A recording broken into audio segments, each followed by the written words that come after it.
Hello everyone, আসসালামু আলাইকুম। Welcome back to my another video. এই বছর তো ঈদ আর পয়লা বৈশাখ একই সাথে এসেছে। ঈদের আমেজটা শেষ হতে না হতেই চলে এসেছে পয়লা বৈশাখ। আর পয়লা বৈশাখ উপলক্ষে একটু স্পেশাল তো করতেই হয়, তার জন্য আমি বাসায় তৈরি করেছিলাম ইলিশ পোলাও।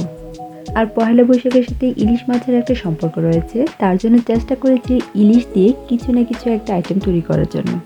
আর ইলিশ মাছ আমার খুবই পছন্দ।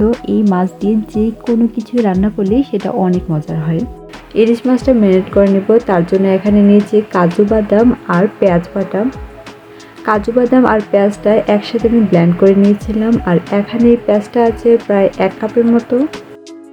আরও দিয়েছি 2 চামচ টক দই, দিয়েছি ধনিয়া গুঁড়া, মরিচ গুঁড়া আর রসুন বাটা, দিয়েছি পরিমাণ মতো লবণ, আরও দিয়েছিলাম 1/2 চামচের মতো কারি পাউডার। এখন সবগুলো একসাথে খুব ভালো করে মিশিয়ে নিচ্ছি। আর এই স্পাইসের মধ্যে আমি মাছটা ম্যারিনেট করব। আর ইলিশ পোলাও রান্না করতে কিন্তু খুব একটা স্পাইসের প্রয়োজন হয় না, কারণ ইলিশের থেকে এমনি অনেক সুন্দর একটা ফ্লেভার থাকে। তো বেশি স্পাইস ইউজ করলে দেখা যায় ইলিশের যে সুন্দর গ্রানটা সেটাই নষ্ট হয়ে যায়। আর এখানে আমি ইলিশ মাছের টুকরোগুলো আগেই ধুয়ে পরিষ্কার করে রেখে দিয়েছিলাম।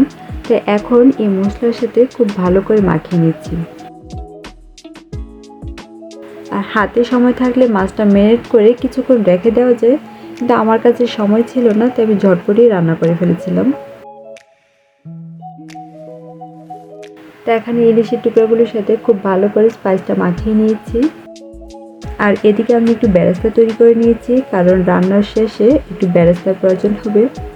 তেল থেকে বেরেস্তাটা উঠিয়ে নেওয়ার পর এখন এই তেলেই আমি ইলিশটা রান্না করব। প্রথমে ইলিশের টুকরাগুলো তেলের মধ্যে দিয়ে দিয়েছি, তারপরে যে স্পাইসটা ছিল সেই স্পাইসটাও ঢেলে দিয়েছি। ইলিশের মাছগুলো দেওয়ার পরে আমি ঢাকনা ছাড়াই কিছুক্ষণ রান্না করব। ইলিশ মাছটা এমনিতে অনেক নরম থাকে, তো বেশি নাড়াচাড়া করলে এটা ভেঙে যেতে পারে। তার জন্য প্রথমেই আমি এক পাশটা হওয়ার জন্য কিছুক্ষণ রেখেছিলাম। যখন এক পাশটা হয়ে গেছে তখন আমি উল্টে দিয়েছি। আর এই কাজটা খুবই সাবধানে করতে হবে, কারণ ইলিশ মাছ খুব সহজেই ভেঙে যায়, কাঁটা বের হয়ে যাবে।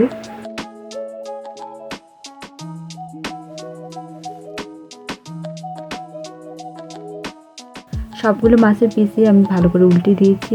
এখন ঢাকনা দিয়ে ডেকে আমি 5 মিনিটের জন্য রান্না করব।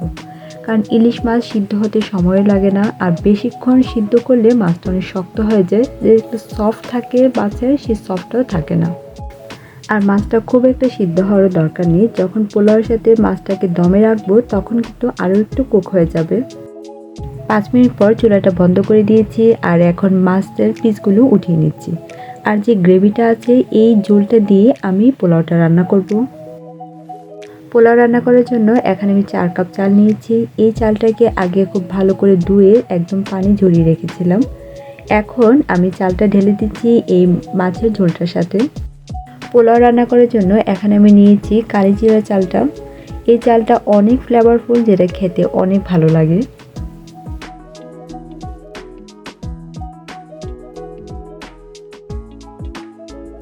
এখন পোলাও চালটা কিছুক্ষণ আমি ভেজে নিয়েছি।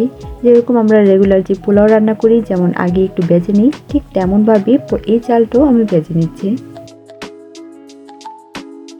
আর চালটা কিছুক্ষণ সময় নিয়ে যদি ভালো করে ভেজে নেওয়া যায় তাহলে কিন্তু পোলাওটা রান্না করার পরে অনেক ঝরঝরা হয়।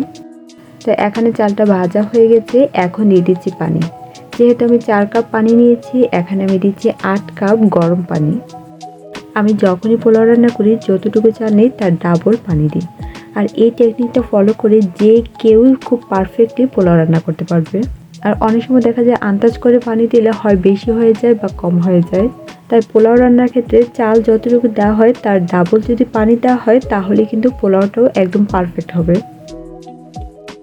দিয়েছি 5-7টা কাঁচামরিচ।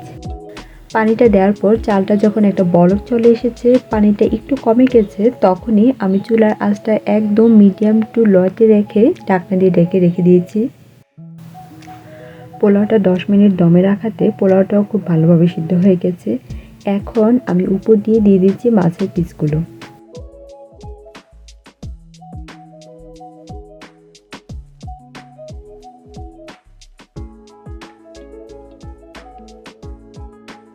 পোলাওর উপরে মাছের পিসগুলো দেওয়া হয়ে গেছে।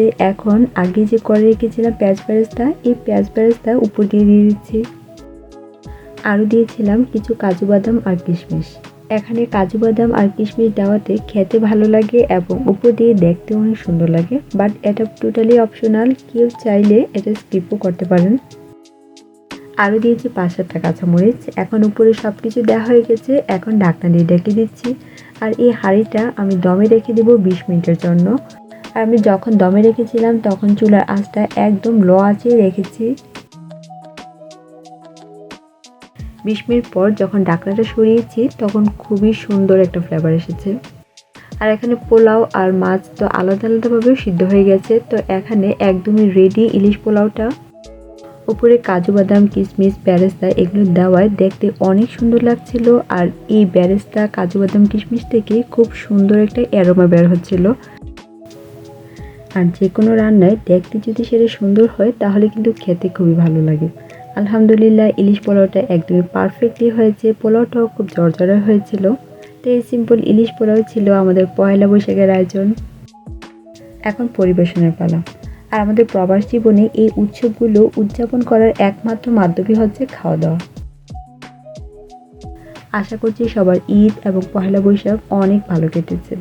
আল্লাহ সবাইকে সুস্থ রাখুক এবং হেফাজতে রাখুক। সবাই খুবই ভালো থাকবেন। আল্লাহ হাফেজ।